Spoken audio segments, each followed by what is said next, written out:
Babe, are you still here? Babe.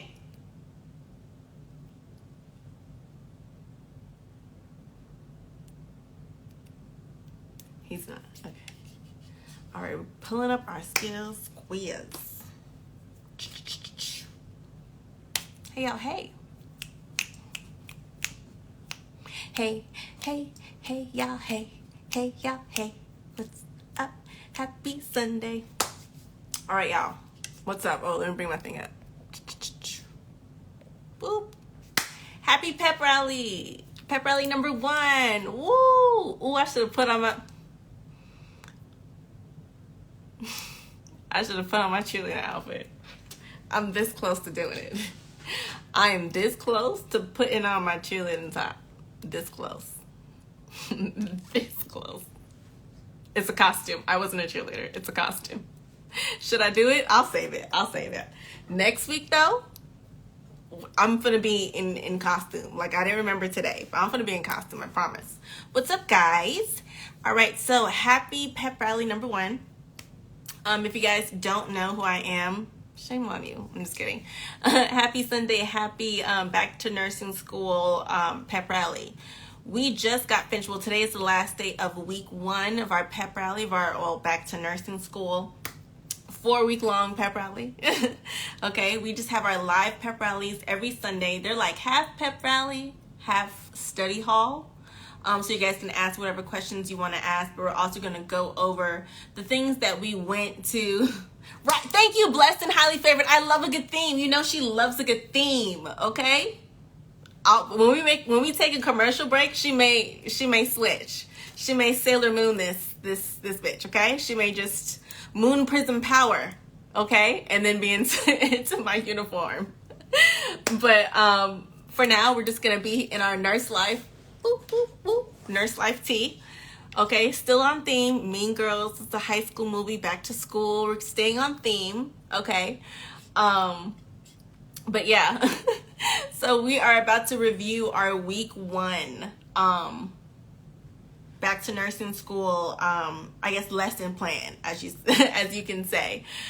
So week 1 was, as you can see, nursing clinicals. You can't see because of my head. Nursing clinicals and like nursing skills check off, those things. So you guys should have gotten an email yesterday about like how to prepare for nursing school. I'm sorry, how to prepare for nursing clinicals. Let me bring that up actually, 1 second. Right here, week 1. What am I doing? Okay.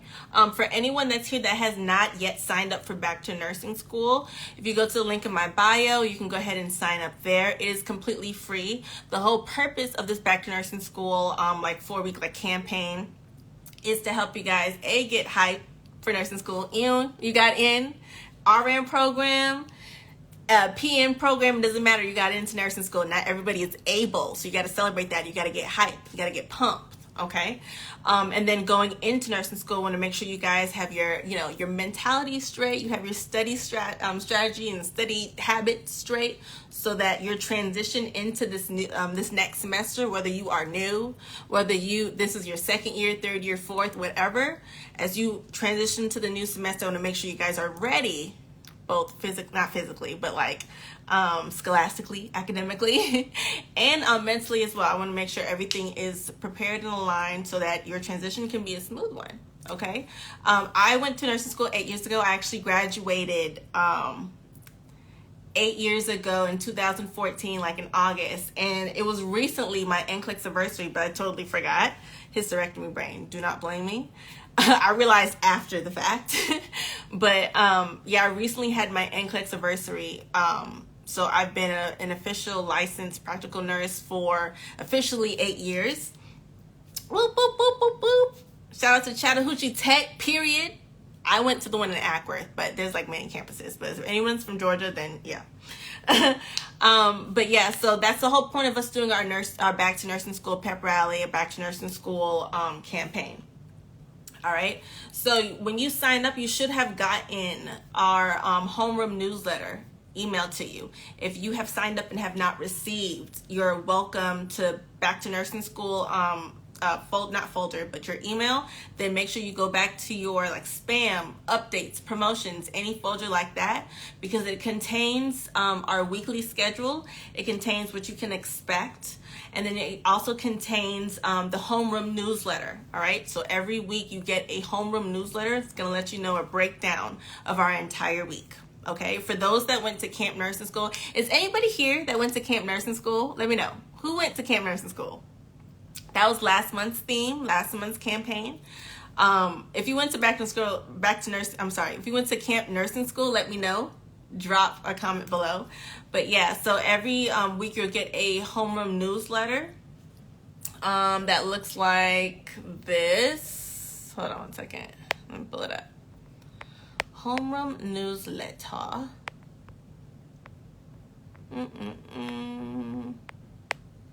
Wait for it.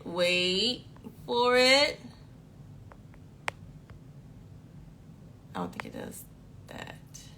Okay, right here. Boom. I don't even know if y'all can see that. But like down below, right here in the corner, yeah, it says the homeroom newsletter. That's going to include your homework and assignments for this week. Hey, future nurse Nika, you went to camp. How did you like it? Did you enjoy it? But yeah, so below is going to be your example of the homeroom newsletter. Last week was week 1. That was the beginning of our Back to Nursing School campaign. And that was September 7th through 11th, today. Tomorrow starts week 2, which covers, as you can see here, Med-Surg and Pathophysiology 1. Specifically, cardiac and endocrine. So all your need to knows of cardiac and endocrine, that's where we're going to go over. We're going to go over that both. Make sure you follow all my social media platforms, but specifically Instagram. Because if I post it on Instagram, it's going to be posted everywhere else. But make sure you follow my Instagram. Make sure you download the NurseSam app. And make sure you have our email address like whitelisted in your contact list, so that the email assignments that are emailed to you throughout the week don't go into spam until you miss out on everything. All right. So last week you were sent, you were supposed to do your pre-quiz. Oh, let me go back to my actual thing. All right, this is the agenda. I loved it. I just love what you're doing for nursing students. Thank you. Thank you so much. For those who don't know about me, or if you're new to my page, or at least new to my study guides and everything, what I do, my business period. My name is Nurse Sam. Hello. I just told you guys I've been a licensed practical nurse for 8 years. I've been away from bedside for 2 years. And I've been doing this, my business, full time for the past 2 years, helping nursing students just like you, RN, LPN, flourish, survive, and thrive in nursing school, graduate, and then study and pass their NCLEX so they can go on to become amazing nurses. That's the whole point of my business. Now, as a former nursing student myself and a nurse now, when I went through nursing school 9 years ago, I did not have all these cool study guides, period, point blank. I did not have them. As a visual learner myself, and someone that's been recently diagnosed with ADHD, back then, I didn't know what was wrong. I just knew that I could not focus. I could not study. I couldn't remember anything if I just read the textbook. It was super boring to me.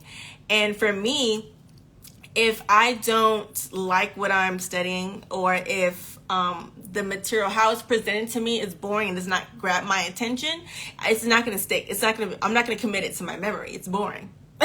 So I really, really struggled with, the nursing school life. Because prior to that, I was in, when I went to college, when I went to university, I was a musical theater major. Memorizing was my specialty, love. I memorized all the lines. But in nursing school, you can't memorize anything. You have to actually comprehend. And so that was something that I actually really had to learn from scratch. I was so used to memorizing my lines. That was just a part of what I had to do.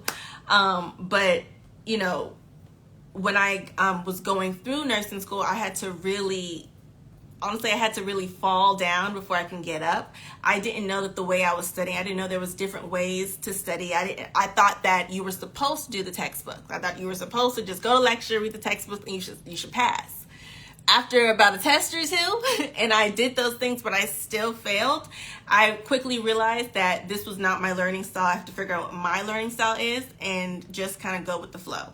So that's when I just started really, drawing my notes, doodling, and really just pressing into that and giving into that creativity and that creative side. I've always had it, but in nursing school, I really just had to tap into it because everything was just so boring and overwhelming. I had to find a way to make it fun for me. And that's exactly what I did. I didn't know that other people had that same experience. So, throughout nursing school and even after I graduated, people was like, but can I access your notes? Can I see your notes for whatever reason, whether they were in school or out? So all the cohorts that came, after me, they would often be like, hey, can I see your notes from whatever class, from cardiac? Because the professor told me that you had the best notes and it was so fun and colorful, blah, blah, blah. So from then on, fast forward to now, I've helped over now 30,000 students pass their NCLEX and become amazing students. So I have receipts that, there's definitely a method to my madness. So that's why I chose to do, these monthly campaigns to focus on specific focus areas so we can, harp on that and then find ways to remember the important stuff, cut out the fluff, but still have fun while we're studying. Okay, so like I said, week 1 recap, we did nursing clinicals and nursing skills, like skills checkoff. Okay, so once you signed up, you're supposed to get our newsletter, and then you also got a few emails letting you know about the homework, and also some like readings and stuff like that, and videos as well. You should have completed your lab values crossword puzzle and your nursing skills pre-quiz. All right, the pre-quiz is like the number one thing that you should do. All right, and this is to kind of get you guys in the habit of doing that, whether you are enrolled into one of my fun campaigns or not, or whatever class you have. Whenever you're about to start a new content area or a new topic area, what you want to do is take a pre-quiz. Something short, nothing too long and drawn out, but just take a pre-quiz, something that's going to assess your the knowledge that you have at hand. Okay, and what that's going to do, it doesn't matter the score you get, because what's going to be important is how you interpret that score. Okay, so before you go into that course, you want to take that pre-quiz so you can see what your strong areas are, what your weak areas are. Okay, I don't know this, whatever, blah blah blah. So that when you come across it during that class or during that course, to highlight it, like, oh, I remember that question from my pre-quiz. Let me go ahead and make a star. Let me do something so I can make sure that the questions that I got wrong in the pre-quiz, I don't get them wrong moving forward. Does that make sense? So pre-quizzes aren't there to like judge you and make you be like, oh my God, you're so dumb. How do you not know this? That's not the purpose of pre-quizzes. And especially for me, as I incorporate them into my campaigns, I give you your score so you know how many you missed. But like I said, the important part is so you can realize and assess where you. My fault. Hold on. Here we go. Yeah, where you are with that content.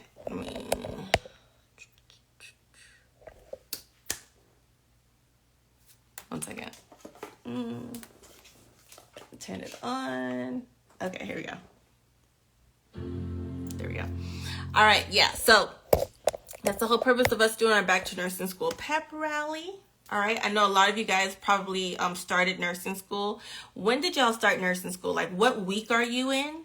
What week and what semester are you in? So everyone here, let me know. Comment down below. Tell me what week you're in. Tell me what you're focusing on now. Okay. Of the new semester that for most people it started this month in September. Some people started or some people haven't started yet. That's fine. But if you have started, let me know what you guys are focusing on now. Okay. You start the 19th, so in a week. Dream Candy starts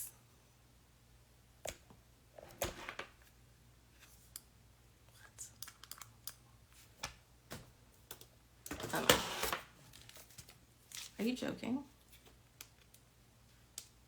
Whatever, that's fine. But let me look at what y'all saying. Some people don't start till 2023. I'll be taking teas next month. All right, Sister for Christ, make sure you come to our Tuesdays where we do like teas, Jeopardy style. And then Thursdays are for nursing school / NCLEX. So if you're taking the teas or you're studying for take the teas, make sure you come back for our Tuesday lives at 7 p.m. Trini is in week 2, semester 3, mental health and med surg. All right, so you're about to love this this coming week. Miranda's week 3 sensory. Get yourself Amira's week 3 semester 3. But what are you studying, Amira? What are you studying? What topic are you in? If you know. Pharmacology and med surg tomorrow. Ronnie, were you here for camp nursing school? We did pharmacology back then. But a lot of people are starting pharmacology kind of like this week and the coming week, so I may have to run that back as far as the pharmacology part. But med surg is definitely going to be our week 2 focus. Health assessment, Mel J, we did health assessment last month. We're focusing on fluid, electrolytes, hematology, tissues, immunity, and patient-centered care. Awesome. What time is it tomorrow? Remember, we have these are 2 times, or 2 or 3. It depends on where you are. We go live 3 times a week. Okay, Tuesdays, we go live for everyone that's starting the T's or studying for the T's, the entrance exam. That's for our Tuesdays. Now, Thursdays, for the month of September, we are our NCLEX Jeopardy, which is going to be at 7 p.m. That NCLEX Jeopardy is going to be themed and focused on whatever topic that we're studying. So last week's NCLEX Jeopardy, this past Thursday, that was focused on your skills, like your chest tubes, your tracheostomies, like all those basic nursing care. Was focused on that because that was our focus on week 1. Now week 2, our NCLEX Jeopardy is going to focus on your cardiac med surg, your endocrine med surg, and other like med surg questions, like basic med surg. And then on Sundays, every Sunday, we're going to have our pep rally portion. Okay, that's, like I said, to get you guys hyped, to go over everything that we went over this past week, and to get you excited and ready for the next and upcoming week. That's also, this is also where we announce our giveaway winners. And week 1's giveaway was a pair of scrubs. Okay, a pair of fig scrubs. It's going to be any color. But whether you are starting, I don't know if it's for everybody, but I know in my nursing program, we had to wear scrubs to class, like to our program. We had to wear scrubs every day. And then obviously when we went to clinicals, we had to wear those disgusting white nursing clinical uniforms or whatever. But we couldn't wear like just white scrubs. We had to wear the uniform. So I don't know if it's like that now, like 8 years later. But for us, it sucked. For me, it sucked. But you know, if you can wear your own scrub, then you can use it for that. Or if you want to use it for your everyday to class scrubs, you can use it for that. And you save it for when you graduate and become an amazing nurse. You know, all that. No, it's 7 p.m. Eastern Standard Time. Eastern Standard Time. I don't know what the difference is between Eastern and Central. My brain. But 7 p.m. Eastern, so whatever it is for Central, that's what's going to be. All right, so working on anti-mood service and anti-anxiety medications. Okay, gotcha. A.Can San said, yes, we have to wear a certain white scrub for clinicals. Gotcha, that sucks. Oh, so it's 6 Central. Okay, cool. You're right. You're totally right. But yeah, okay. So we're going to go over our pre-quiz from this week. After you signed up, the first thing you should have did, besides looking at your newsletter, because that was the first thing you saw, was you're supposed to take your pre-quiz, your POP pre-quiz. Okay? Like I said, that assesses your current knowledge, how much you know right now. Okay? You're not supposed to know what you don't know. All right? It's on 5 questions, 20 points each. Like I said, just to cover the basic areas where you should know a little bit of something. Okay, so let's go over the top missed questions. Where am I? If y'all have any questions about any of the questions from the pop quiz, obviously asking now, is it too late to do the crossword? Absolutely not. Go ahead, submit it. I say it's due like before then, just kind of do whatever, but it's not like a lock on. So, you know, whoever comes in late, later in the week, they can still access that that crossword puzzle, so they can still get that practice in. Okay, and make sure you view the video as well. So after you do the crossword and then submit it, you can scan it or take a picture of it, doesn't matter. After you do that, just submit it into that same link, and then make sure you view the video as well. Okay, now if you were in Camp Nursing School, what I did previously in Camp Nursing School was right before we had a pep rally, I gave you guys an email. A lot of people weren't, I won't say they weren't getting the email, they weren't opening the email. So for at least this week, I'm going to test it out and see how y'all do, see if it's better. I'm going to give you guys the answer, the recap to week 1, the links to any assignments that you missed, the links to any, you know, readings or whatever that you missed. I'm going to encapsulate that into one email and then send it, like I said, as a recap after the pep rally. So that those that came to the pep rally can know to look out for that email, just in case they missed anything, especially because depending on when you signed up, the emails that you get, they are timed, they're dripped, I should say. So you don't get them like right after another. Okay, there's a certain time that you get them dependent on when you signed up. So if you signed up recently, you may not have the links to all of the stuff. So I'm just going to encapsulate that into one email and send it to everybody that signed up, whether you're here at the pep rally or not. So you can have everything in one email. So you can have all links, submission links, everything all in one. Okay, so that's what we're going to do. That's also going to include the answers to the crossword puzzle as well. Okay. All right, so as far as our skills quiz, our average was about a 60. So people missed about 2 questions. And there were 3 questions that majority of people missed the most. And that's fine. Like I said, that's why we go through this. So we're just going to go over that. Okay. The number 1 question that we had, it said, the nurse is recording a hands-on end of shift report for a client. Which information needs to be included? It was like A, as needed medications given that shift. 2, normal vital signs that have been normal since admission. 3, all of the tests and treatments that the client has had since admission. And then 4, the total number of scheduled medications that the client received on that shift. Okay. The answer was A. But a lot of people chose like C and D. And that's fine. That's why we're here. We go over it so we know rationale-wise. Okay. After you finished it, it did tell you what the rationale was. Let's go to it. Go to the questions. Okay. It's, like I said, the answer is A, as needed medications given that shift. All right. The question said the nurse is recording a nursing hands-off. That's switching of the shifts. Okay. It's report. It's end of shift report. That's just another way that NCLEX is saying it, but we're recording a handoff, so they're handing off that patient to us. So any information, especially pertinent information that they know, they are quite literally handing it off to the next nurse, almost like passing of the baton, but the baton is patient information. Okay, girl, you need to know this. I'm going home. Bye. Make sure you know this. That's what report is. Okay, so it's the hands-off or end of shift report for this specific client. Okay. We need to know what information is given. I definitely wanted to, let me see if I can. Let me see. Hold on.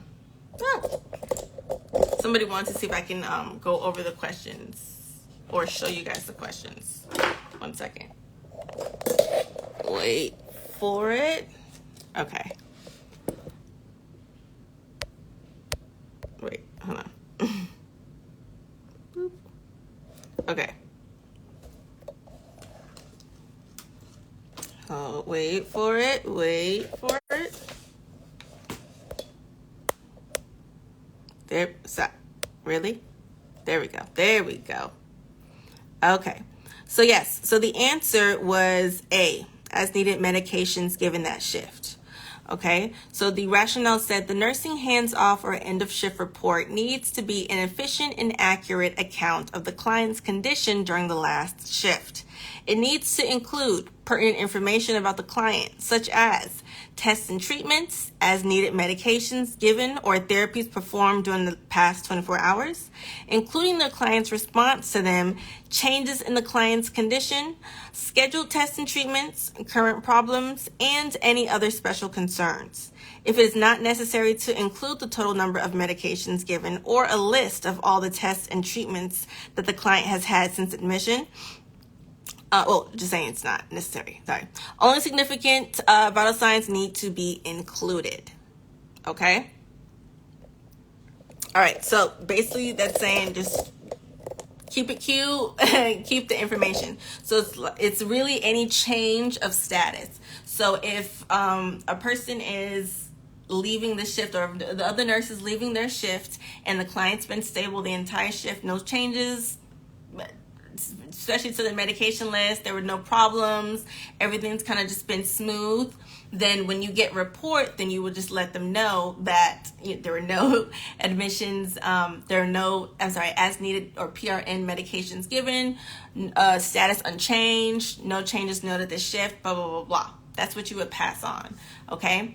What I'm also going to include in the email that I give to you guys after this pep rally is a copy of our what's it called? Our nurse bucks clinical report sheet. So it's a template that we have, especially for report. I made this template when I was still bedside and giving report. Like, I hated the way we gave report, and plus, like I said, it was super, super boring. So I did it after like a Starbucks like coffee cup type thing. I know I just had a random like inspiration and I created it and it just kind of went crazy. But along or on the actual template, it has everything you need as far as what you need to include in your patient report and everything you need for that shift. So if you have blood sugars, it has times for that. If it has, I'm about to pull it up now. If it has, let me look at, wait 1 second. I'm just pull it up so y'all can follow it with me. Okay, not really. Hold on, what about this one? No, let's get that. Wait for it. Hold on. Wait for it. Okay. Ooh. All right, let me find it. And if you have like the ultimate nursing school bundle, if you have really honestly any of my bundles where it's the ultimate, the first, the second, or the third semester bundles, you'll have this template included. Or if you got it when it was like free a few years ago, oh shit, not that, my bad. Not that.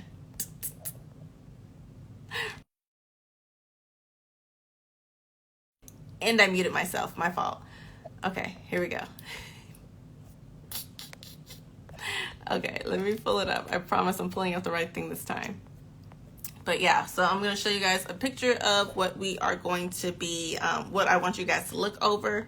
Because even if you don't want to use a specific template, you can at least go by the information. Like I always say, the information that you learn in nursing school is going to be the same / very, very similar between resources.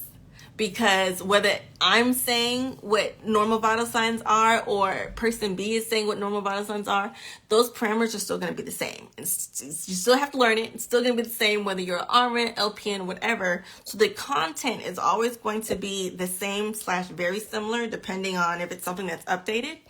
But the way that it's delivered to you and presented to you, it's going to differ, especially depending on your learning style. So how you consume that content, or whoever is that type of person that consumes it in a different type of way, that's what's really going to be the differing factor.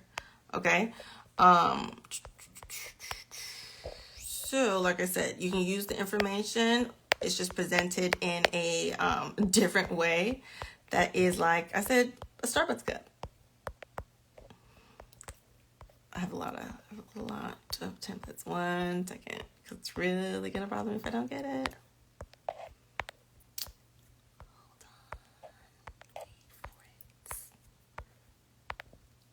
If it was anything else, I would have found it by now. It's because I'm like really looking for it.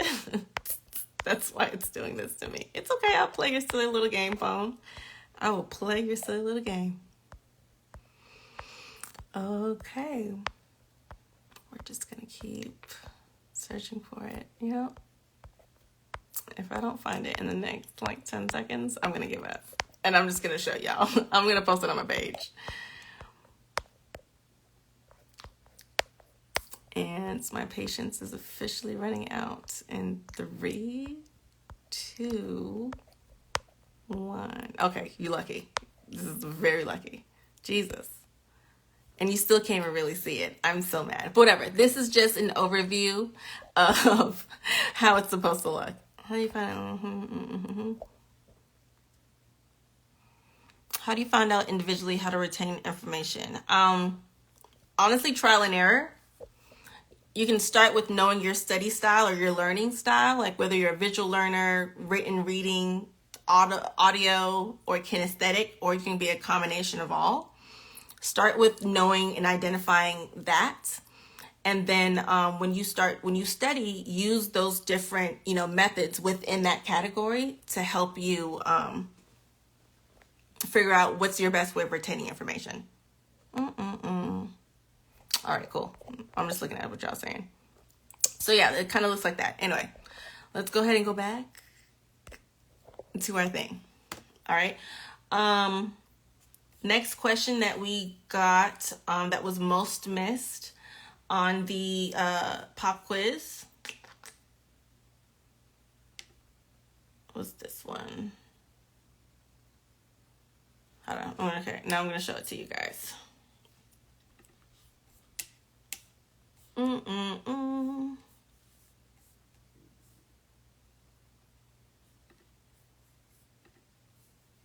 Okay. And here. Okay, and stop sharing that. All right, there you go. All right, so a client has just... Is that it? Nope, sorry, just kidding. It's this one. The nurse is making a worksheet and listed the tasks that needed to be performed for assigned adult clients during the shift. The nurse writes on the plan to check the IV of an assigned client who is receiving fluid replacement therapy how frequently? Every hour, every 2 hours, every 3 hours, or every 4 hours. All right, majority of people got that one wrong. A lot of people said every 2 hours, and the answer is every hour. Okay, the answer is every hour. Let's go into our rationale. Safe nursing practice includes monitoring an IV infusion at least once every hour for an adult client. Okay, so that is the correct answer. It's every hour. All right. Next one that Lois got wrong, the last one, was this one. It said a licensed practical nurse is explaining the appropriate methods. Note that I put this in there because I'm going to say it afterwards. Okay. A licensed practical nurse is explaining the appropriate methods for measuring an accurate temperature to an unlicensed assistive personnel, or UAP. Okay, which method, if noted by the UAP as being an appropriate method, indicates the need for further teaching? Okay, it was like A, taking a rectal temperature for a client who has undergone nasal surgery. B, taking an oral temperature for a client with a cough and nasal congestion. C, taking an axillary temperature on a client who has just consumed hot coffee, or D, taking a temporal temperature on the neck behind the ear on a client who is diaphoretic. Okay, the answer was B, taking an oral temperature for a client with cough and nasal congestion. A lot of people chose this one. Let's go ahead and get into why. Let's go back to the question.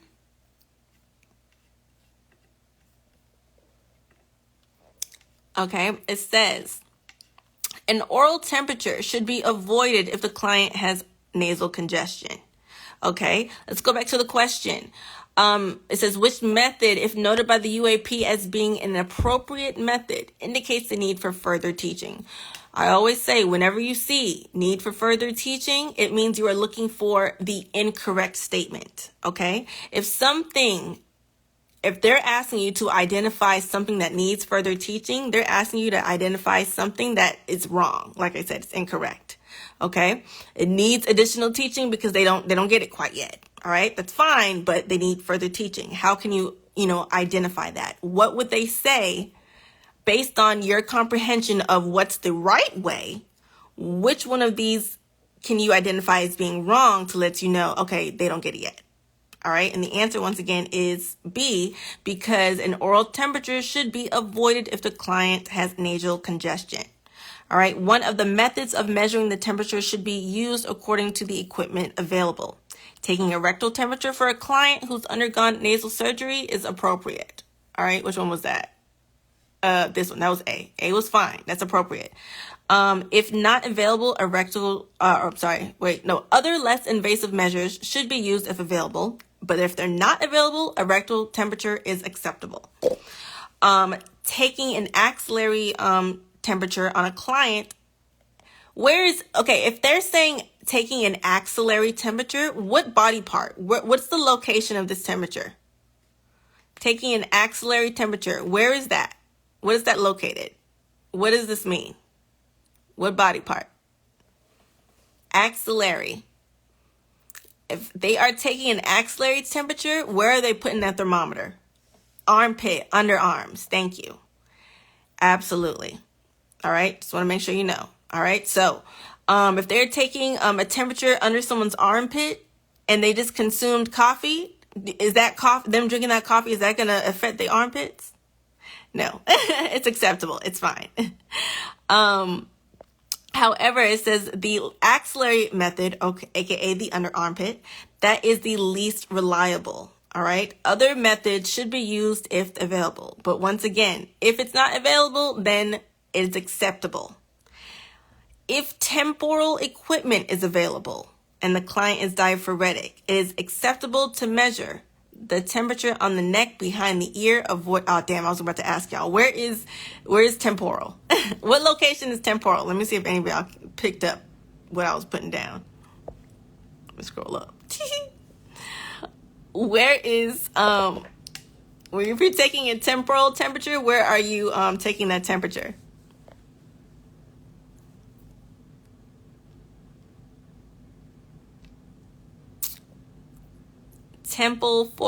Forehead, specifically the temple area, absolutely. Okay, right on that forehead.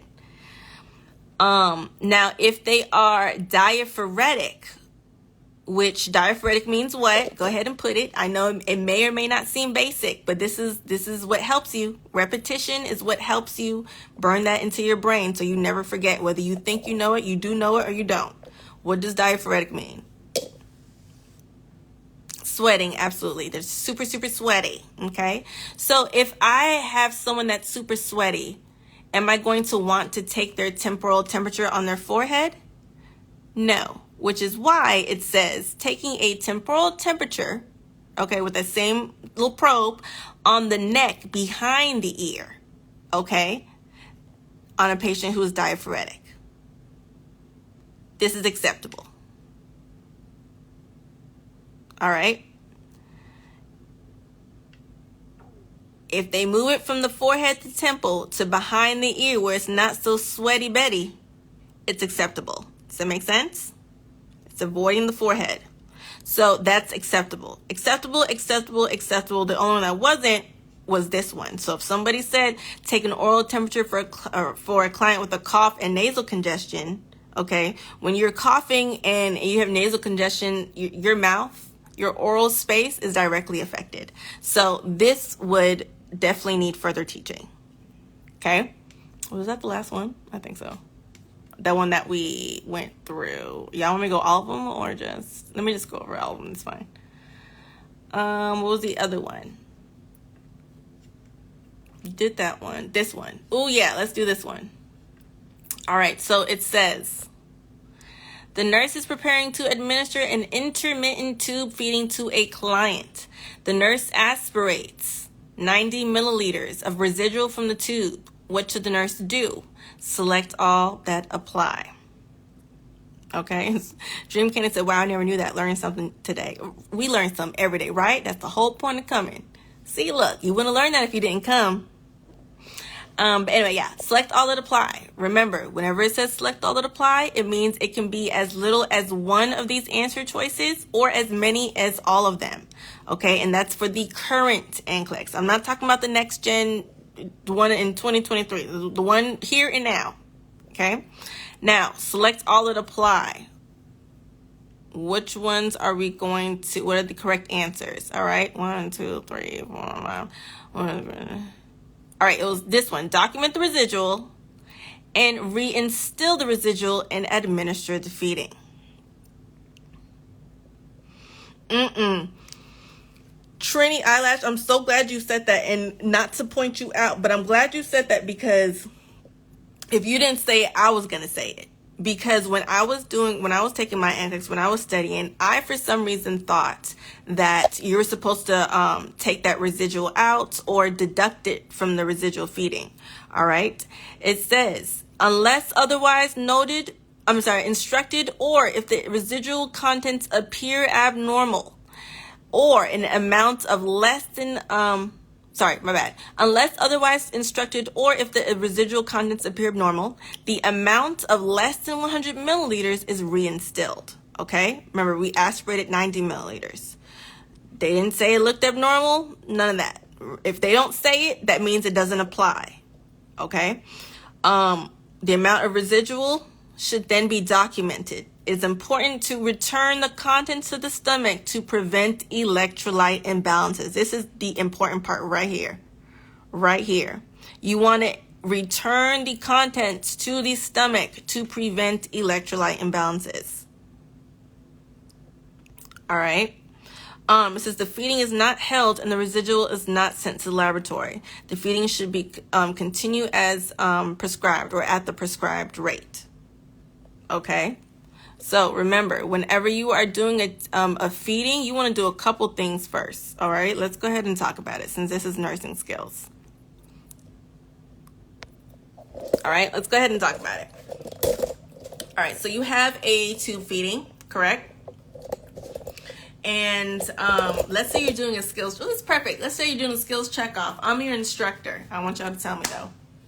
That would not be a risk for infection because remember, if it appears normal, you want to return it back. Okay, it's already like an open. It's a tube feeding, so you're gonna have to, return it back and add some other things to it. So it's always a risk for infection because they have a tube attached to their stomach, but that the content isn't going to be that risk for infection. That's not why it's going to be a risk for infection.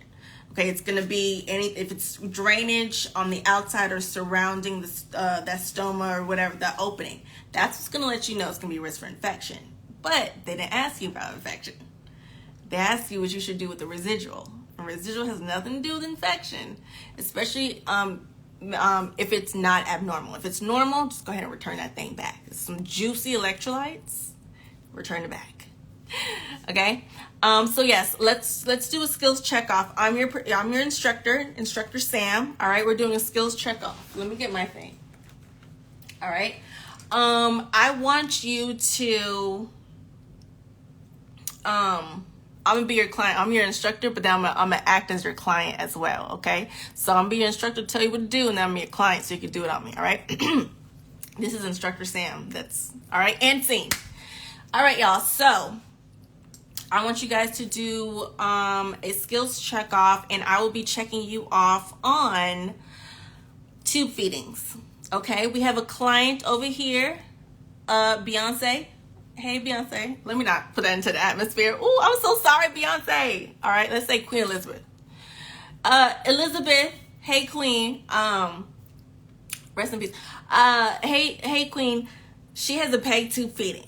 How old is she? Has a peg tube feeding. So we're going to, I need you to walk me through how you would feed this patient. Okay, not administer medications. That's another skills check off for another day. But you are about to do, give them some Osmolite 75 at 60 milliliters per hour. Don't worry about that part. Okay, we're just gonna pretend. All right, do the first part. Y'all see what I'm saying? Y'all see what I'm saying? All right, so like I said, I am your skills check off. So I want y'all to list here, right now. All right, your steps. Okay, and this is good. This is good to do. I'm sorry, this is what I had to do, because when it comes to skills check off, when I say it feels like you're actually in a play, I'm not joking. That's why a lot of the practice is you know, going through the steps in action.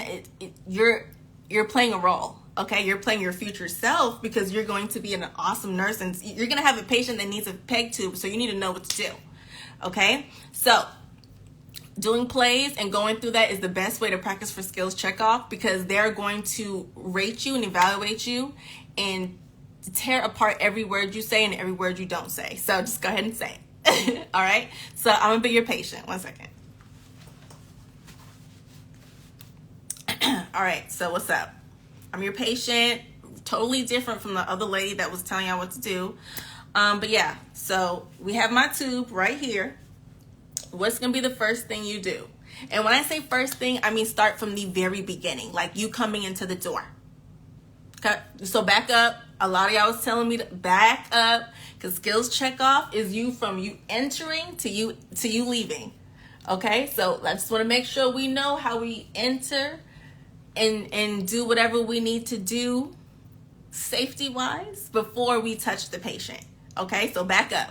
You go into the door. What's the first thing you do? You're not in the door yet. You're outside the door. Okay, so my room says Queen Elizabeth, room 242. All right, you outside the door with your materials. What you gonna do first? Let's go. Thank you. Knock. Thank you, Pretty Green Eyes. Thank you, Trini Eyelash, Deshay some. I am Gigi. Y'all better not bust into this people's door without knocking. Okay? In nursing school, you will get deducted. They will fail you because of that. Not fail you in the class, but that specific skills check off, that session, that little practice run, they will fail you. Okay? Please knock on these people's door before you enter. Okay? Miss Mamas, knock on the door.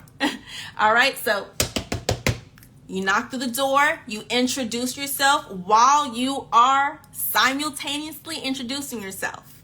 You want to wash them hands, or at least do hand hygiene. Okay, remember, hand hygiene can either be washing your hand, like hand washing, or the antiseptic hand rub. All right, depending on what you're about to do. Sometimes you got to do both. Okay, so let's say there's a sanitizer next. So while you're introducing yourself, after you knock, come in. After you knock, please make sure they say come in or not. Don't just, all right, like your mom and daddy used to do when you was in high school. Never, no. Dignity, respect, okay? So you want to, and get permission and then enter. All right, come in. You got it, Queen Elizabeth. Hey, Queen Elizabeth. I'm Sam. I'm Nurse Sam. I'm going to be your nurse today. And as you're doing that, okay, do that and smile. Big smile. Yes, I'm going to be your nurse today. After you do that, after you sanitize, introduce, knock, get permission, enter, sanitize, introduce yourself, or simultaneously. It can come either or. Sanitize and introduce, or introduce and sanitize. Most of the time, it's together. Okay? So let me go back. So yes, after you do that, Dream Candy said, I got cursed out before. Absolutely. They will curse you out. Absolutely. Thank you, Sadie. Thank you, Deshum. Identify the patient. All right. Allure World. I see you. Two-way check. Absolutely. You want to make sure you are talking to the right person. You want to, Queen Elizabeth, right? Not Queen Latifah, not Adele, not Lil Kim, Nicki Minaj. No. Because I could just be like, hey, go do Queen's IV real quick. And then you walk into Nicki Minaj's room and I met Queen Elizabeth.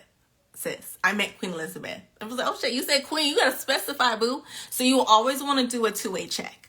All right, and you want to identify the patient. You do that, like I said, with a two-way check. I did reference their name or check their name. You can check their what's this called?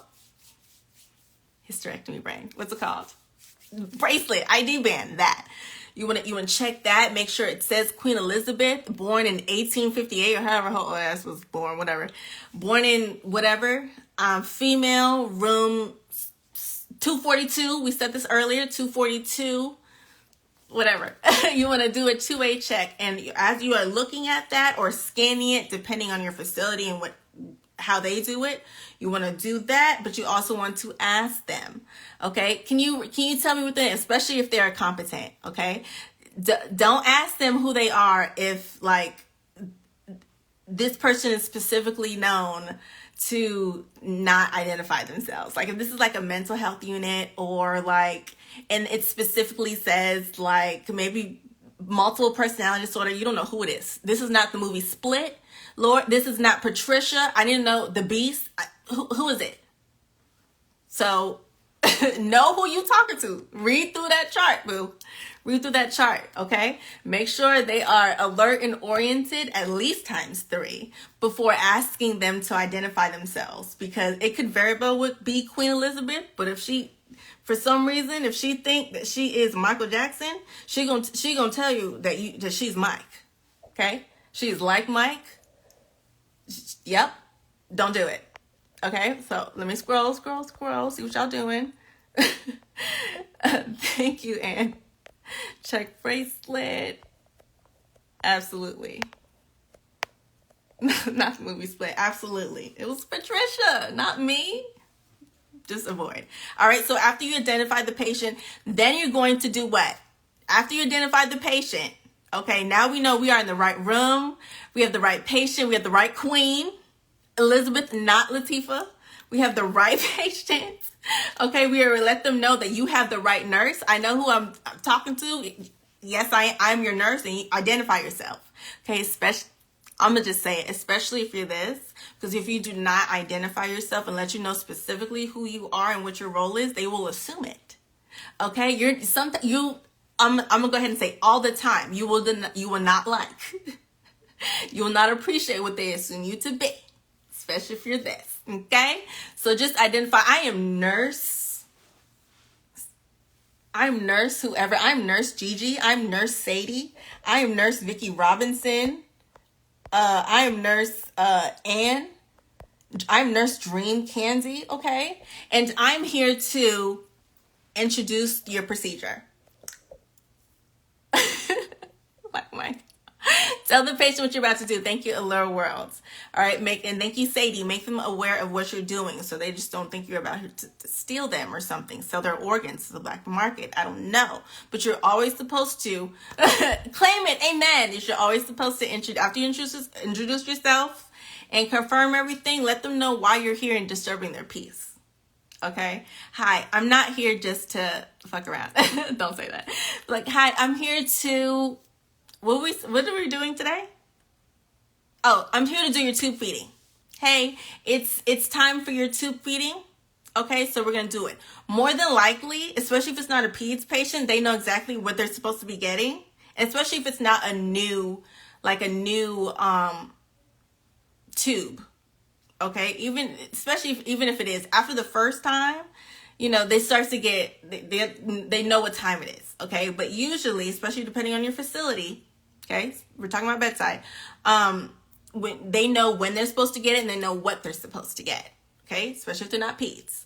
All right, so just go ahead and just let them know and just confirm with them that you know what you are doing, what you're talking about, especially with this day and age. I'm just gonna leave it there. Hey, yeah, I'm here. Hi, I'm Nurse Sam. I'm Nurse Candy. I'm here to give you your osmolyte feeding at a rate of 75 milliliters per hour per Dr. Tristan Thompson. I'm sorry. That was funny. Per Dr. Thompson. And do you have any allergies? Okay. We're also going to ask them if they have any allergies, whether you know it. Okay, you reviewed the chart before you went in, but especially if they do have allergies or they don't, whatever, always ask them. You never know what happens prior to you coming into that room. Maybe they just found out they were allergic to Dilaudid. I don't know. Okay, always ask them, hey, are you allergic to anything? Okay, and then you go ahead and do your setup. So after we've introduced ourselves, now we're going to set up for the procedure. All right, well, let's go ahead and just say we're already set up. Okay, we're set up. You did everything. Everything's set up. You have your osmolyte, you have your syringe, you have your, what else do you need? Sterile water. I said you have osmolyte, right? You have, depends, and especially depends on if it's pump or gravity, whatever. We're going by, let's do if we were doing it by gravity, okay, not with the pump, because the pump is pretty easy. All right, that's like saying, hey, let's not learn how to do blood pressures manually because you're gonna have an automatic thing. You're gonna know how to do, if you have a machine, think of it as a blessing. All right, dishwasher versus hand washing it. Okay, so you gotta always know the basics. And if you have a facility, if you choose to go to a facility and they upgrade it, even better. But you still know what you're doing, just in case for some reason technology breaks. You got to go by hand. You got to do it by hand. Okay, so let's go ahead and just pretend that we don't have a pump. Let's do it by hand. Okay. Y'all do not laugh at me, okay? I told you I have to make it fun. I have to make it fun. So, yes, so we're all set up. What's the first thing you do now? All right, we've already introduced ourselves. The patient know what we're doing. I'm gonna go ahead and I'm gonna give y'all some cheats. The patient's already in high Fowlers, which means they are at 90 degrees. Okay, high Fowlers is a position that you definitely need to know, especially for skills and procedures, because you got to make sure they are in the right position before starting whatever procedure. Okay. Yet, and we checked allergies already, right before as we were setting up, we were checking allergies. Remember, we did that. But yes, they're in high Fowlers position. Whenever you have any type of tube feeding, okay, please make sure these people are in high Fowlers, 90 degrees. Okay. Please make sure they are in high Fowlers. And let's take it a step further. Critical thinking. Why? Why is positioning so important when you are doing tube feeding, whether it's by hand, whether it's a pump, it does not matter. Why is it important to be high Fowlers when you are doing a tube feeding? Thank you, Allure World. Thank you, Pretty Green Eyes. Thank you, I Am Gigi. Thank you, Dream Candy. Thank you, Mo Dunny. Thank you, Ann. Thank you, Nonchalant Nature. Okay. We're avoiding aspiration. Okay. I see you, Lucky, July, Blessed. Absolutely. Yes. Junie June, Deja Love. Okay. Okay. Yes, you're preventing aspiration. Okay. What is aspiration? Blessed and highly favored people saying choking on, I won't say your own vomit, but it depends on whatever content it is. Okay, when people are really, really drunk, okay, and they pass out like face down or something, and they end up throwing up, and you hear that they like passed away because they aspirated on their own vomit. They ingested, not only just ingested, but they like breathed in, they inhaled liquid content. Depending on what it is. If so you're drunk and you pass out and you breathe it in, you're basically drowning in your own vomit. Okay? If you are administering a feeding to a patient and they are lying straight down, or even if they head up just a little bit, it don't matter. They body down, they're gonna aspirate the feeding. Okay? That feeding, that liquid is gonna go into their lungs. When you have any type of liquid in your lungs, what's gonna happen? Somebody said it, I think. Junie June said it. Junie June said it. You're going to get pneumonia. Any type of liquid in your lungs, okay? Foreign liquid is not supposed to be there, okay, it's going to be pneumonia. You know when you're like drinking water and then you like, maybe you laugh or something, somebody makes you laugh, and then you like start choking, you be like, it went down the wrong tube. That's what happens. It goes down the wrong tube, and it's not just, you know, like a sip of water or whatever. It's the whole, if I'm doing 75 milliliters of this osmolite, let's do some dosage calculations, guys. If I'm doing osmolite at 75 milliliters per hour, okay, and this feeding is set to infuse for 2 hours, how much feeding will be infused? 75 milliliters an hour of osmolite, or whatever I said, for 2 hours. How much osmolite will be ingested? How much osmolite will be infused? Okay, Mo Dunny, hello world. 75 times 2 is 150. Absolutely. Thank you. I am Gigi saying 150. Okay, so just want to make sure we're here. I just want to make sure we're here. I tested you. You passed. Let's move on. Okay, so yes, 150 milliliters will then be aspirated into their lungs. Okay, they will essentially drown. Okay, I'm not being dramatic. That's literally what happens with aspiration pneumonia. That's how people pass away. That's how people are unalived. Okay, they essentially drown. Okay, so yes, you want to prevent aspiration. So you will always want to make sure that position is high and 90 degrees before you start any type of feeding, any type of anything. Just make sure the positioning is right. All right, so now that we made sure that positioning is right, what are we going to do? Remember, we are giving a feeding. We are infusing that osmolite. We're about to give by hands, not in a machine, but regardless, we have to do these steps prior to actually starting the feeding. So what's the pre-steps that we do before putting anything into a PEG tube or G tube, J tube, whatever, whether it's medication, water, feedings, whatever. What are we going to first do before putting anything into that client? Check the residual volume. We're going to check that residual volume. Okay, and how are we going to do that? How are we going to check that residual? Okay, I want to make sure y'all know what it is, because on an actual on a test, just like this pop quiz, on a test where you just pen and paper or just you clicking something, it's easy for you to just check residual. But during skills checkoff and during nursing clinical rotations, you will then have to actually perform that action. So I want to make sure you know how to do that. Okay?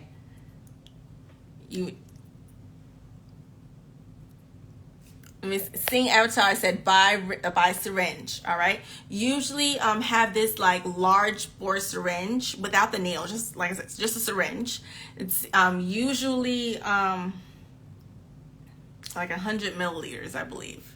It's usually 100 milliliters, so like this thick and like this wide. Sorry. My fault. I'm a Scorpio. Sorry. But yeah, you have a syringe. So you take that syringe and then you're gonna attach the tip to the to the opening of the tube. All right, from the patient. So usually, like if their navel is here, usually a tube feeding is depending on where it is, G tube, PEG tube, whatever, that's where we're going to have that tube for that feeding. And it's usually going to be like locked with something and clamped. Okay, my fault. But yeah, it's usually going to be like it has like a lid. I'm trying to see if I have anything that's like similar to it. But yeah, to close the lid, to close that tube, it's going to be like a lid that's attached to the tube. So it just kind of like goes in and out. You're going to unhook that, and then you're going to attach the tip of the the tip of the syringe to it. And then in order for you to check residual, what you're going to do is pull back. Like you're gonna have the syringe with that little stopper thing in it. Make sure it's all the way down when you're putting it in, because what you don't want to do is, please listen. Please listen to me. Listen to me right now, okay? What you do not want to do is have that syringe and like detach it and have just a syringe and that little stopper pusher downer part, okay? Y'all know what I'm talking about? What you don't want to do is put the syringe in there without this, and then in order for you to check residual, then you go and you push that in. What that's doing is then inserting, it's then pushing in 100 milliliters of air into that client, okay? They will have the worst stomach pain, gas pain, whatever. They will have, oh my God, do not do it. I didn't do it. A coworker of mine did. I'm not even gonna lie to you. All right? I'm not gonna lie to you. It's like, when was this? 2016? 2016. Yeah, she did that. We all said that we thought that she got her nursing license from like Groupon or something like that, or like DHgate, because she would do she would do the thing. Oh my God. That's probably why I got into this business, because I'm just like, there is no way that you thought that was okay, love. You got to be out. She lasted like 12 hours before she was fired, because she was gonna kill somebody. I'm not even gonna lie to you. She was gonna unalive somebody real quick. But anyway, yeah, she did that. Don't do that. Okay, so make sure that those two pieces it's already assembled and it's already pushed down. So when you check residual and you attached it and you pull back that stopper, any type of residual, okay, remember what residual means, like leftover, in excess, anything like that. That residual stomach content, those stomach contents, any residual in the stomach, that's going to come out in that syringe, okay? You want to do two things when you get that, okay? You want to A, measure it, all right? And then B, you want to look at the contents to see if it looks weird. Oh, it's going to look like throw up. It's stomach contents, okay? It's supposed to look that way. What you don't want to look like is like bloody, like, obvious things. Okay, you want to check pH if you want to if you're checking I'm not gonna say that next part. I'm not gonna say my next part. No. Y'all said it already. Okay, pH, sing Avatar, but I'm not gonna say that part. Stick a pin in it. Okay, so yes, after you check that take that residual out, you're gonna measure it, you're gonna look at it. Okay, when it comes to that residual, depending on your facility, it may or may not change. But when it comes to NCLEX, remember, we're trying to pass NCLEX. Wherever you go after you get your nursing license, honestly, half the shit that you learn in nursing school, you won't even have to bring it up again. Okay, so it's dependent on where you go and where you're employed. Okay, you got to know the basics, you got to know your fundamentals. But if you're going to a doctor's office, to work at a doctor's office, or like an immunization clinic, you're not doing peg tube feedings. Okay, so it's okay. But if you're going bedside, then yeah, you're gonna need to do it. You're gonna need to know how to do it, especially depending on your state, like LPN versus RN type thing. But as far as I'm concerned, any LPN can do tube feedings. Okay, I was a tube feeding queen. Okay, and I hated it, but whatever, neither here nor there. But yeah, so yeah, you want to measure it, and according to the NCLEX, okay, right here, it is 100 milliliters is going to be your checkpoint, if that makes sense. 100 milliliters is going to be your checkpoint. All right. If it is less than 100 milliliters, fine. Volume wise, it's normal. Okay. So what that's saying is that you're not, so as far as residual goes, you do not want to have more than 100 milliliters of residual. Why? If you have a lot of residual, give me an example of what that could possibly mean. Go ahead and write it. If you have a residual that's more than 100 milliliters. What could that possibly mean?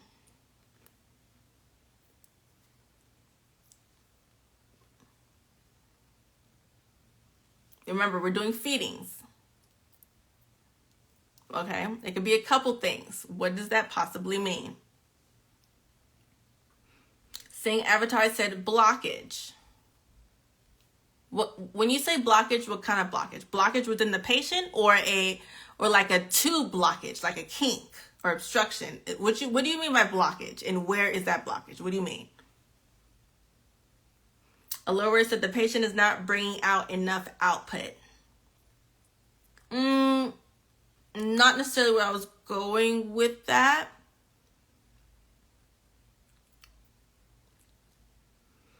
A blockage within the patient.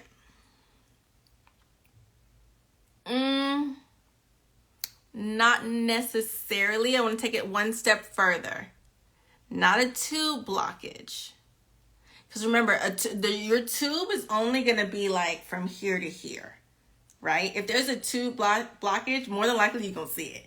It's going to look like clumped up sand right here. Like you'll be able to see it. All right? The annoying part is trying to get that out. Seeing Avatar, thank you. Intestine or patient food is not getting absorbed.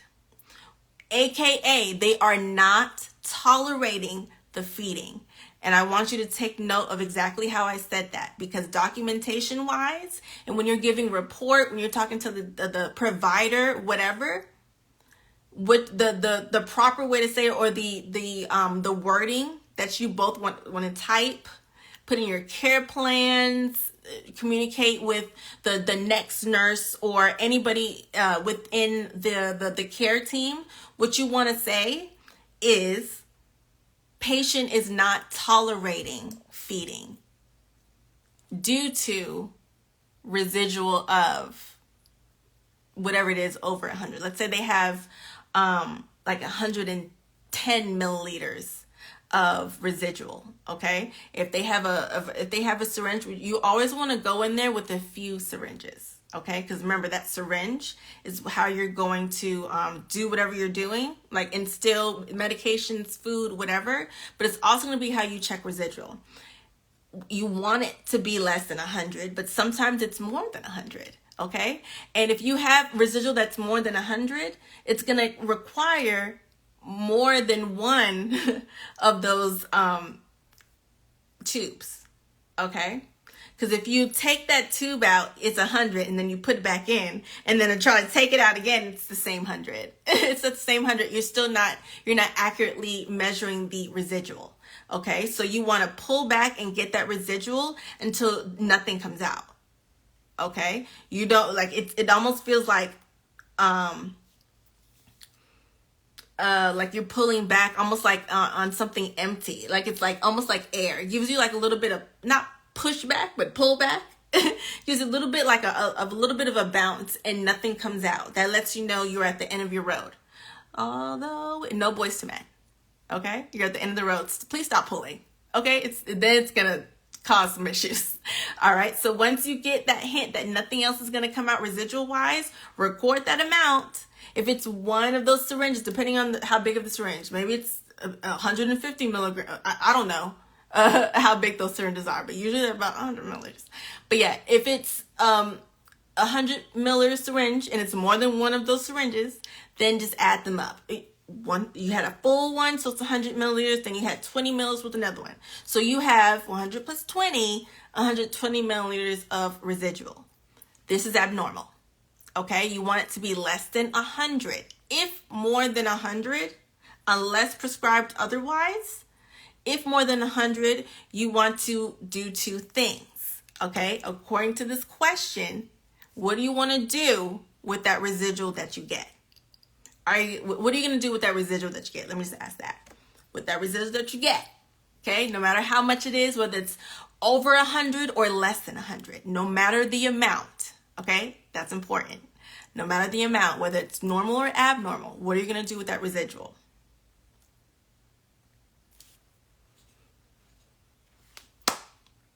Go ahead and comment it. What are you going to do with that residual?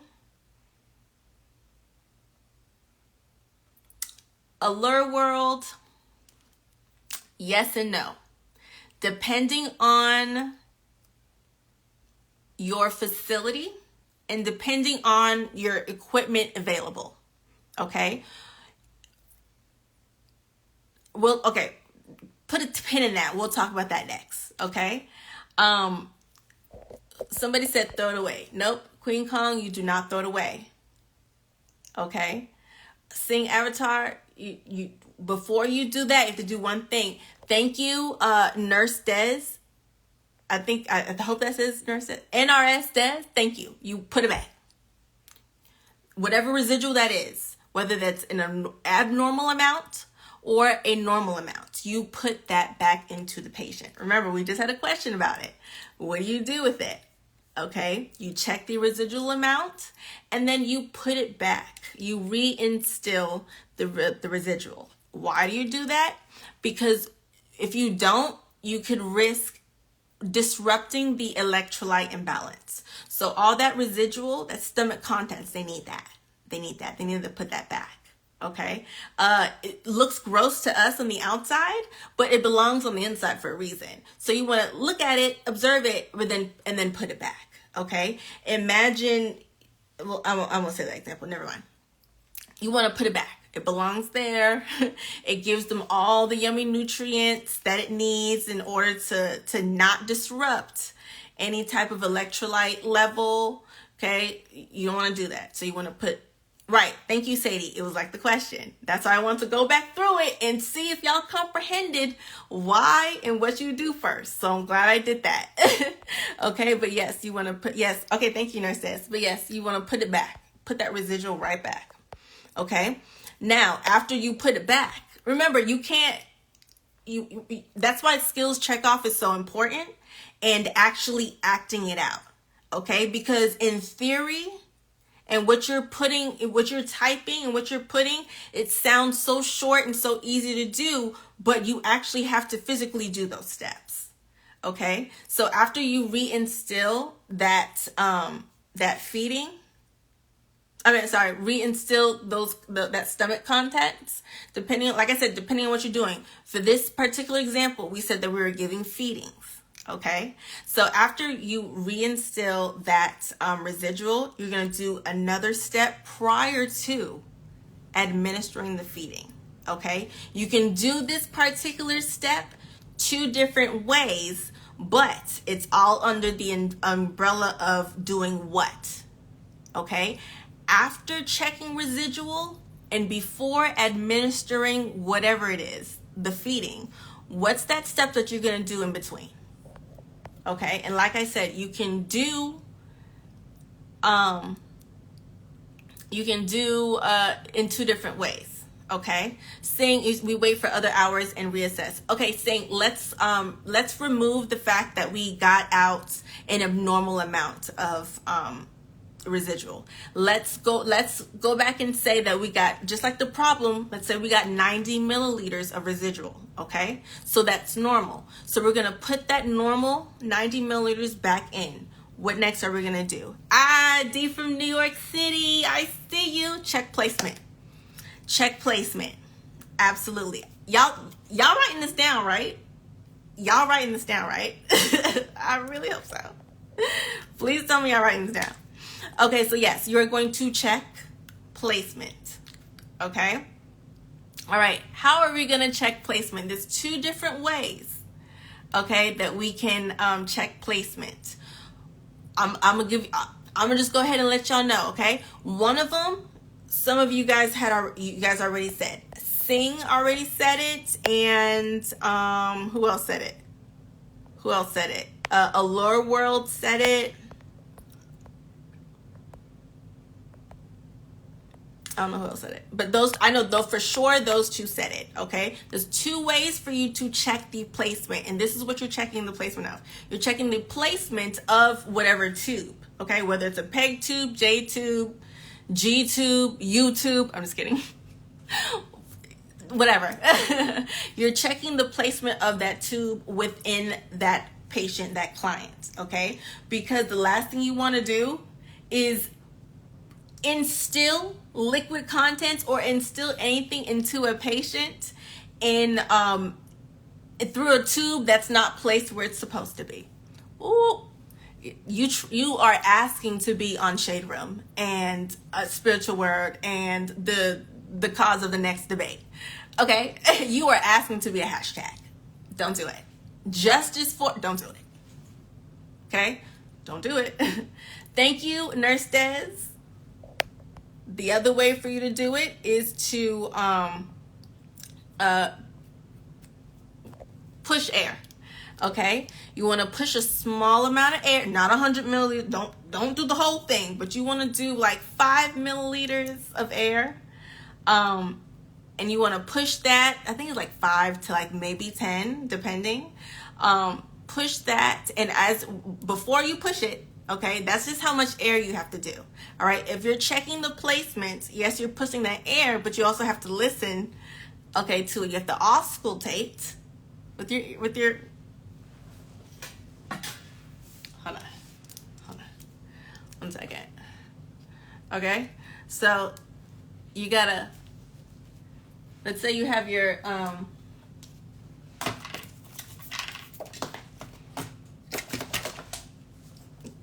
this is your syringe. Don't judge me, all right? You have your syringe. You have your patient right here with the tube.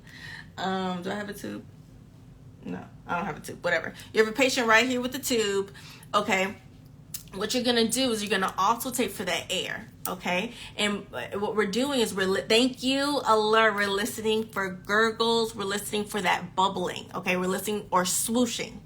All right, the sound of that air, depending on how much you put in, but the sound of that air traveling through wherever it's located. Like I said, it depends on the placement of the tube.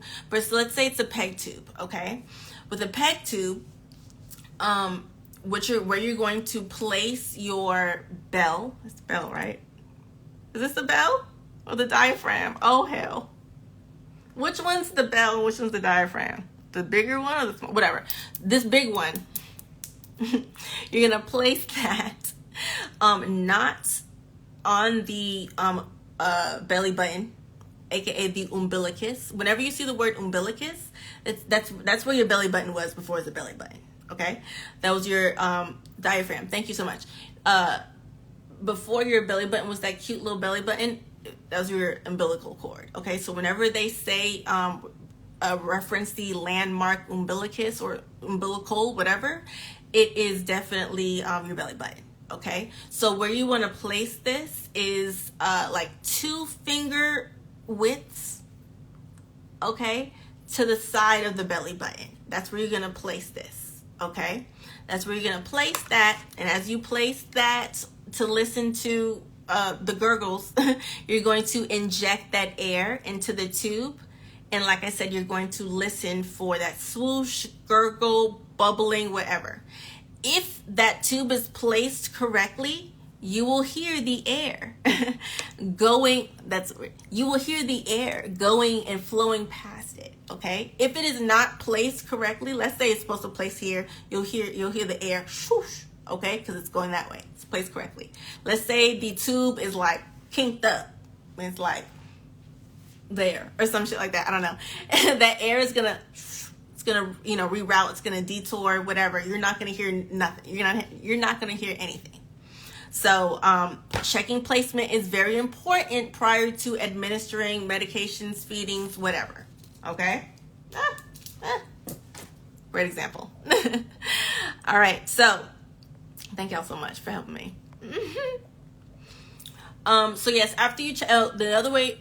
We said that, the checking the placement, okay? And you check the placement via checking the pH. You would check the pH of the residual. So there'd be like a pH strip, and you would dip it into the residual and then wait whatever time. And then it's usually color-coded, depending on what looking at the color, comparing it to like the key. If it's in the stomach where it's supposed to be, it's going to be like a certain color. Got to make sure it matches. That's how you check the placement via pH. But if you don't have that, you can also check it, like I said, just check the placement via the stethoscope and air bubbles. Okay. I always save these. So yes, this will definitely be a reflex. Yeah, if you can't write anything down, that's okay. I'll save this. So where was I? All right, check placement. All right, now that you check placement, so residual is normal, it's 90 milliliters is normal, you put it back. Then you check placement, the tube is placed correct, in the right place, all right, it's correctly placed. Now we're going to administer the feedings. Okay, Patty Melt's late. Patty Melt's, you always late. That's okay, me too. It's okay, because at least you're here. All right, at least you're here. Better late than never, period. So yes, after you do those steps, then you're going to administer the feeding. Okay, when you're administering the feeding, and you're like, this part's pretty simple. When you're administering the feeding, like, common sense shit. Like, don't administer more than what's going in. Like, don't let it spill over. Like, stuff like that. But before you administer the feeding, you want to flush it, okay, with saline. Depending, it's usually like 15 milliliters and maybe a little bit more. I don't know, depending on your textbooks. Look at what your textbooks say. All right, flush it first, okay, with water. Think of it as like a palate cleanser, but for the stomach. So after you flush it with water, then you administer the feeding. Okay, after you administer the feeding, you flush it again with water. Thank you, I am Gigi. Well, I've never seen, well, all of ours are really in a room temperature thing, like a storage closet, so it's always like room temperature. But depending on where you are, make sure that feeding is room temperature. Thank you, I am Gigi. Just make sure, usually it is, but just in case you get a question and it's saying that it's not room temperature and specifying that it's not room temperature, make sure you know that it's supposed to be room temperature. Okay? 10 milliliters. Ooh. Wait, hold on.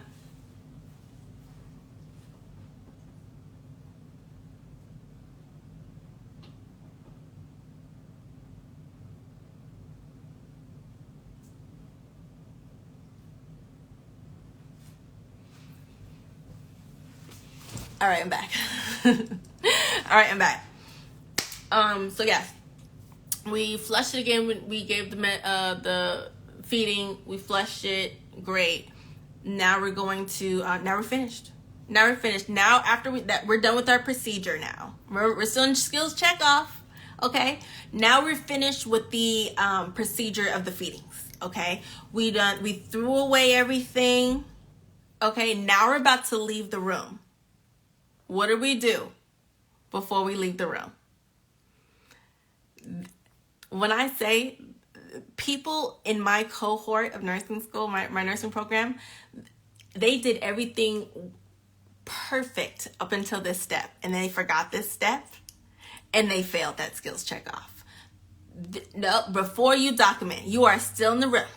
You are still in the room. Okay? You have completed the procedure.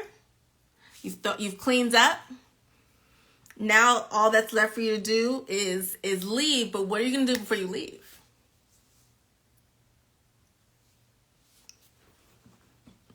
I feel like a proud mama. Absolutely. A couple things, okay? You are going to, depending on where they are, but you are going to like lower that bed, especially if you raised it up, depending on where they are. Sometimes they're in a chair, but depends on where the patient is. But let's say if they're in a bed, you're going to lower that bed down to the lowest level, okay? Lower that bed to the lowest level. Please do not forget this, okay? After you lower that bed, you're going to give them the call light. Put it into reach. Here's the call light. Don't use it. I'm just kidding. Here's the call light. I'd rather use it than the fall, but whatever. Give them a call light. Islander said, ask if they need anything. Is there anything else I can help you with? Hopefully they say no. Great. If not, sucks for you, but it's the name of the game. Do you need anything? No, I'm fine. Thank you so much. Okay. Then your job is done. So depending on, if you want to say small talk or let them know what to expect next, depends on the situation. But after you, do those basic things, and lower the bed, give them the call light, ask them to do anything. Thanks so much. Bye. High five them. Don't high five them. Don't do that.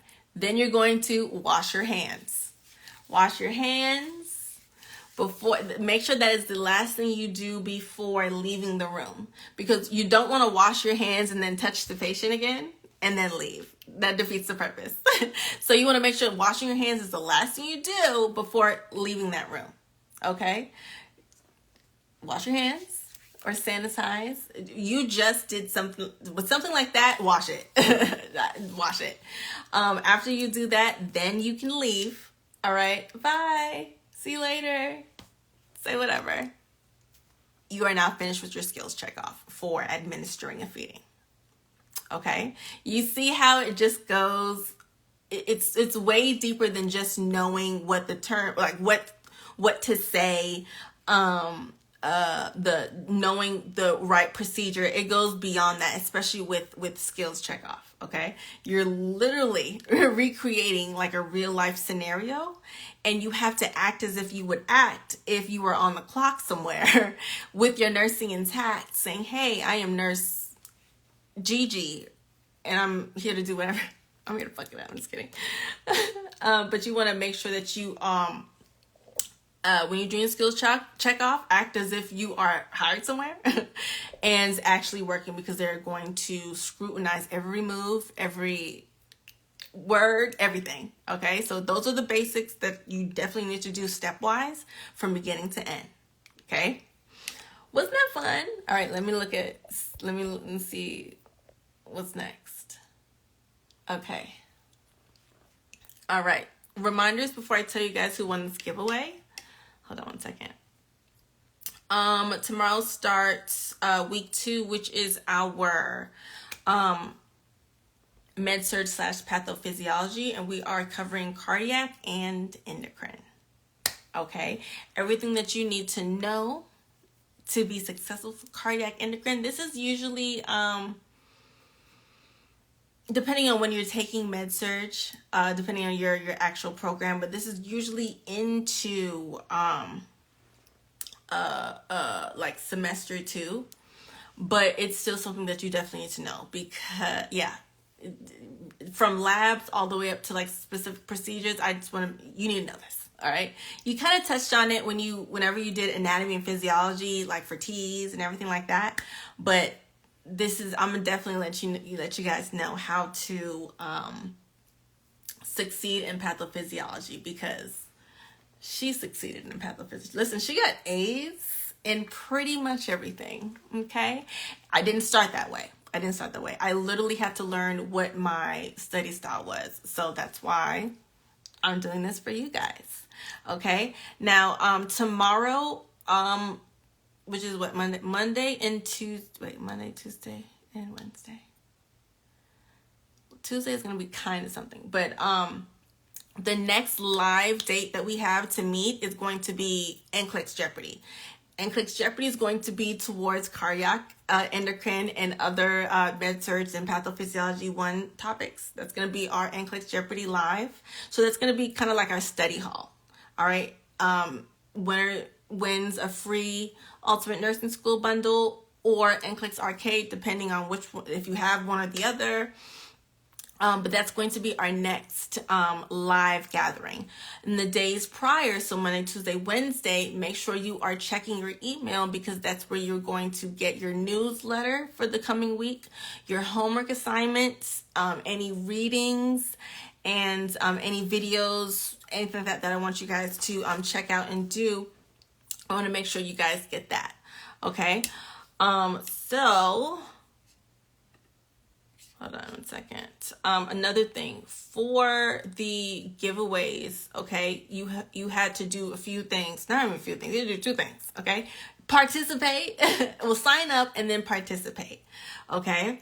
Like I said, I want you guys to put forth the effort into really how do we send our email? If you signed up for if you signed up for Back to Nursing School in my bio, then you're in. Okay, you've been entered once. If you complete your homework assignments, you get entered another time. You get an additional entry. Okay, but to get the basics of just that one entry, you have to definitely at least sign up for Back to Nursing School. It's free to sign up. All this stuff is free. Like, it's free information. All that shit's free. Unless you want to actually purchase a study kit or whatever, your business. I encourage it to help you guys along, especially as we tap into like med search and patho, but that's the basic instructions for what you have to do to qualify for the giveaway. All right, so with that being said, let me go ahead and get our winners, or winner I should say, for this pair of scrubs. I need an idea of what to give away for next week. We did stethoscopes. We did scrubs. Next week is med-surg and pathofit. So I'm like, what should I give away? I don't know. Please help. What y'all want me to give away? As I get the oh shit, my bad. Go back here. As I get the winner.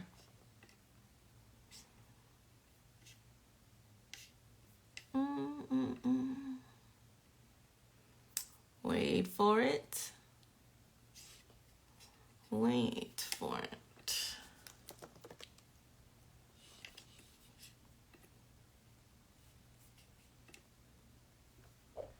Ooh, gift card. Starbucks gift card. Thanks. Will do. Starbucks gift card. Noted. Starbucks gift card. That's cute. That's so cute. All right, let's do this.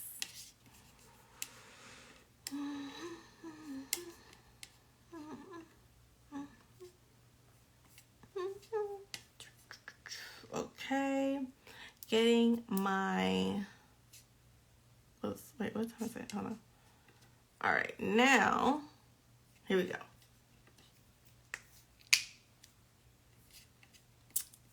I am putting in the list. I tried to give you as much time as possible to go ahead and sign up. Okay, make sure you download the app. It's completely free. All right, you can search your Apple, Android stores for the Nurse Sam. That's the name of the app.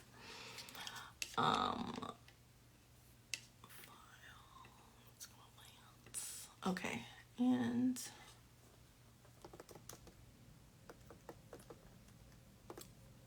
remember, after we get off live, which is going to be shortly after I tell you guys the winner,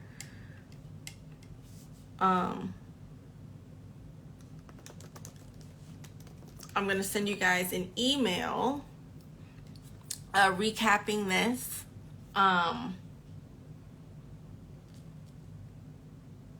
And yeah, okay, I'm going to send you guys an email recapping this, and then I'm going to attach the link so you guys can watch this replay. So just give me at least until like tomorrow morning, at minimum till tomorrow morning, just so this video can like generate after we save it. So I'm gonna give you guys the recap of this week, including this replay, and then in another email you guys will get the new schedule for next week, you know, with med-surg and everything like that. Okay, and let's see who our winner is. All right, so we are picking a random name.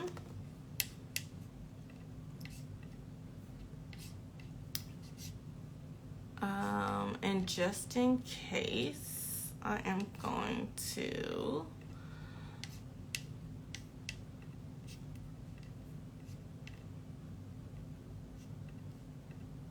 okay, here we go. And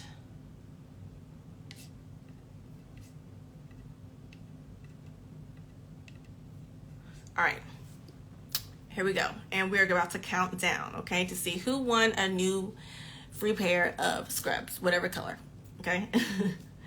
And our winner is going to be 5, 4, 3, 2, 1. All right, I have the email. I'm not going to tell y'all this person's well, nope. It's actually this one. Now let me, I don't know the name, so let me find. Okay, and the person that won is, what's your name? Sophie. Is there a Sophie here? Sophie M, as in Mazira, I think. Sophie M. Is there a Sophie M here? Congratulations. You definitely just won a free and a new pair of fake scrubs, top and bottom. Okay? Congratulations. I'm also going to send you an email just in case you're not here, sis. Wait, it's you? Okay, so Sophie M. All right, like I said, I'm going to send an email to the specific email address just in case you are not here tonight, but congratulations. If you do not win, that is okay. Congratulations for, well, there's still going to be plenty of chances for you guys to win. Like I said, we have 4 weeks of this specific campaign. We just got finished with week 1, so you have 3 other chances to win the giveaway. And don't forget, for NCLEX Jeopardy, if you come and participate and get the highest score, you will win either an Ultimate Nursing School bundle or or a NCLEX Arcade. Okay, so make sure you guys participate in the homework assignments, the videos. Make sure you are looking at my content both on social media and in your email, because they're going to work together. Okay, to help you guys study. I know y'all probably on TikTok and Instagram anyway, just scrolling, so you might as well just combine that with some study tips so you could knock 2 birds out with 1 stone and have some fun studying. Okay? Sing says, since Sophie's not here, I can have it, period. I feel you. All right, y'all. Once again, week 2 starts tomorrow. We're focusing on cardiac and endocrine. If you do not have the endocrine freebie, make sure you grab that. It is on my site under freebies. So go to the link in my bio and hit freebies and download that endocrine study guide so you guys can know like hormones and glands, the things that you need to know, because we'll definitely be going over that. And I promise you, as far as endocrine goes, you definitely need that study kit. I mean, that little cheat sheet. It just simplifies everything. It's super simple, okay? Trust me. Thank you later. All right? Thank you so much for helping us out. Thank you. Thank you guys for joining me and participating. Anything I can do to help, like I said. All right, y'all. Have a great night. Have a great Sunday night. Go eat. Go do whatever. Be merry. And I will see y'all later. Make sure to look out for that email. I will let you guys know in my stories when I send that out. Okay? Thanks so much. I hope y'all learned a lot. Like I said, I'm going to get this video going because this was good. This was good. Oh, thank y'all so much. You're welcome. All right. I'll see y'all next week.